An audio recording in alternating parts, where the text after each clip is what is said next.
Here in Japan, they tried daylight saving for a few years back in the late 1940s, but people didn't like it, so they scrapped it.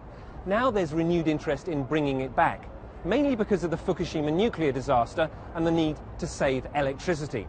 Estimates are that it would save about 1% of Japan's electricity consumption. So a more compelling reason is to boost the economy. It could generate as many as 100,000 new jobs and add $15 billion to Japan's GDP. But people are still reluctant, mainly because they think the extra long summer evenings won't be used for more leisure, but for more work. Here, the Greenwich Meridian line at the Royal Observatory was the yardstick from where all the world's time was measured. The idea of daylight saving time was first tried out at the end of World War I to conserve fuel.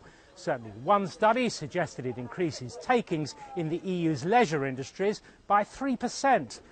And we have a Londoner, William Willett, to thank for suggesting the idea. He wanted longer afternoons to play golf and ride his horse. Well, here in Russia, it's summertime all the time.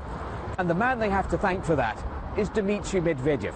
Back in 2011, when he was president, he declared that turning the clocks back caused stress, upset human biorhythms, and, wait for this one, made all the cows confused. Because when they turned the clocks back, all the milkmaids started arriving for work 1 hour later.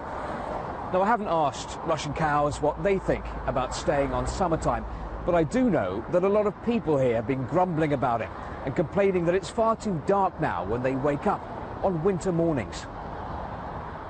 Here in Brazil, daylight saving isn't implemented across the whole country, but in the big cities of Sao Paulo, Rio and Brasilia, it is enforced.